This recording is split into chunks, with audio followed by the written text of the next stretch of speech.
The small town of Holly Springs in rural northern Mississippi is making national headlines this week. A church that defied coronavirus restrictions has been burned to the ground in a suspected arson. And after looking at all the detail on this case that I can find, it's a tough call on who's likely behind this one. We're living in weird times where people do terrible things to each other for the greater good. So it's not beyond plausibility that some radicalized snitch took the safety of the masses into his own hands, because after all, if it saves just one life, then isn't arson worth it? But let's not forget that we also live in times where people do terrible things to themselves for the greater good too. There have been many cases where churches have been destroyed by members of the church themselves for political reasons or financial reasons or otherwise. It's a world of both Karens and Jussies out there, so who poured the gas and struck the match this time? Well, there's a lot of backstory to cover to establish the scene of the crime. The city of Holly Springs issued a stay-at-home order on March 23rd,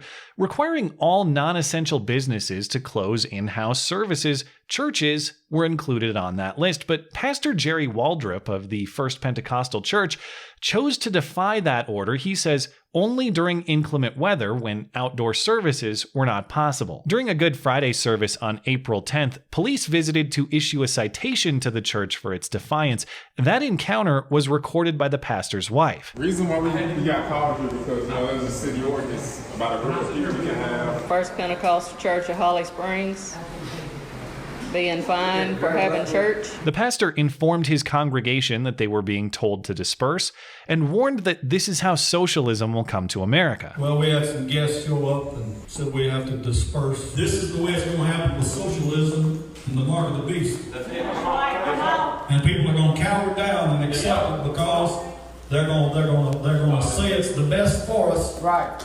And at the same time, they're going to be pressuring it upon you. And then in an act of protest, the congregation left the church and went to the local Walmart to demonstrate the inconsistency and the hypocrisy that the city has no issue with the entire group assembling at the store.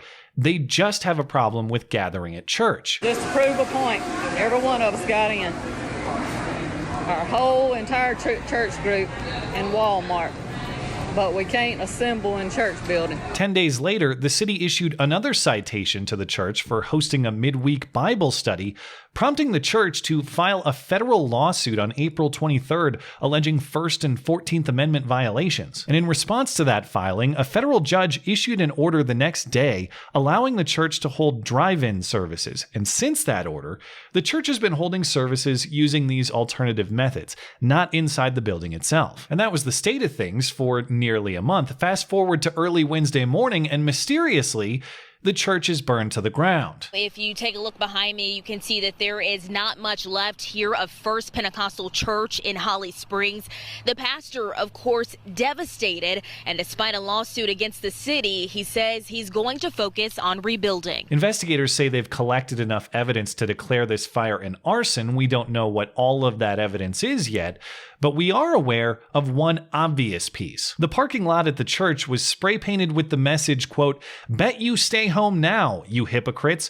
Add a K and drop the E. We're either dealing with a literacy-challenged arsonist or a sneaky attempt to create a scene to suggest that. And this is the first red flag that makes my hoax senses tingle. It is awfully odd that this arsonist has very neat, careful handwriting or spray painting, but has no similarly careful regard for spelling. You tend to learn to spell before you learn calligraphy, but fine, maybe this is the work of an uncommonly orderly, illiterate person. We'll set that possible nitpicking aside. But just generally speaking, anytime the criminal obviously announces the intent of the crime with explicit messaging, call me skeptical. After all, we've seen this story before. When the political messaging at the crime scene seems so blatant and over the top, oftentimes that's what it turns out to be, a scene staged to push a political narrative. How often do we see this sort of announcement of motive at legitimate crime scenes? Have you ever seen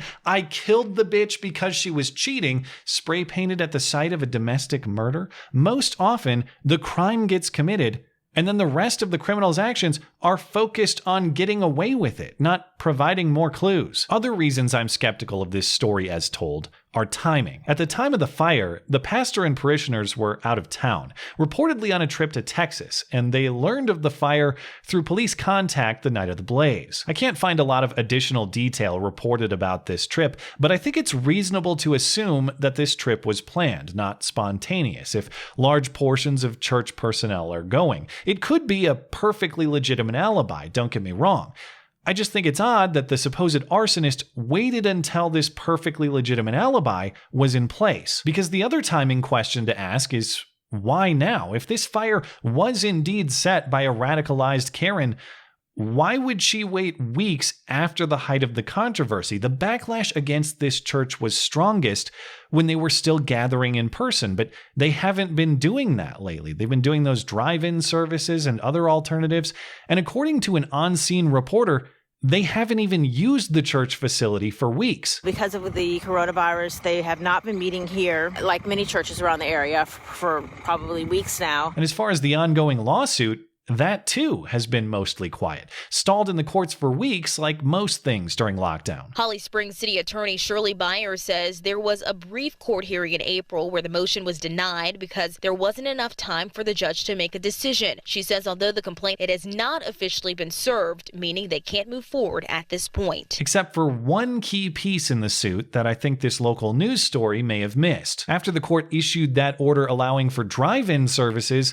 the church's legal team pushed for another order to allow for in-person services as well, but the court denied that request on May 14th, just a week before the fire, in a hardly publicized development. So let's think about that timing in terms of how it would prompt this act and who it would prompt to act. From a public perspective, the in-person services at this church had stopped. The story had been a non-controversy for weeks. There was almost nothing new in the news about it for a month. So why would Karen wage jihad now? Why wouldn't she strike at the time of actual danger as she perceives it? Why would she wait until the story fades away and the church personnel are out of town? From an internal church perspective, you have this ongoing court battle that's not getting the traction that you want, and only after the lawsuit suffers a setback does this fire suddenly ignite. That is timing that's less aligned with Karen rage and more aligned with behind-the-scenes internal church matters of which the public was generally not aware. And I'll make one last point, and I do so cautiously because this point is by no means incriminating in itself, but the pastor and his legal team have not hesitated to publicize and politicize this case. The pastor warns of lurking socialism. The law firm has promoted this case heavily online. The Walmart stunt was intentionally public and well publicized. And to be clear, I generally agree with the political perspectives they've been expressing. My only point is they haven't been shy in expressing them. In the ongoing lawsuit, the judge has even accused the church members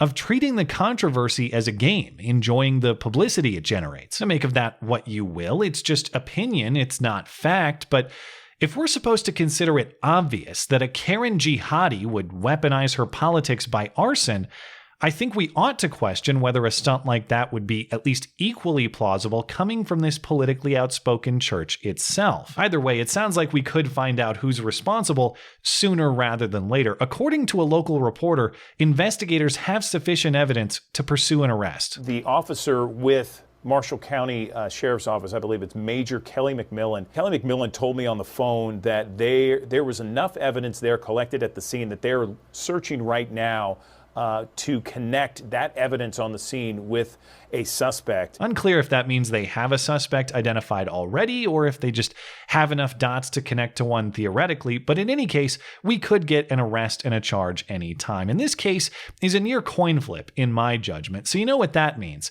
It's time to call your shot. So come one, come all, step right up, folks, and place your bets now. Whodunnit in the great Hypocrites with a K case? Was it Karen? Was it Jussie? There's a link to a straw poll atop the description. I have made my vote, and you get bragging rights if you call it otherwise, and I'm wrong. And if you do get to brag, please misspell it on my driveway mysteriously in the middle of the night. I think that'd be fitting, but sidewalk chalk only. No spray paint, please. I'd appreciate it. Thanks as always for listening and for supporting this channel. Always appreciate that thoughtful discussion down below, and especially over on Twitter. That is at ML Christiansen. You're always welcome to coming out and chat in my live streams. Those are linked down in the description. Looking forward to it. Goodbye.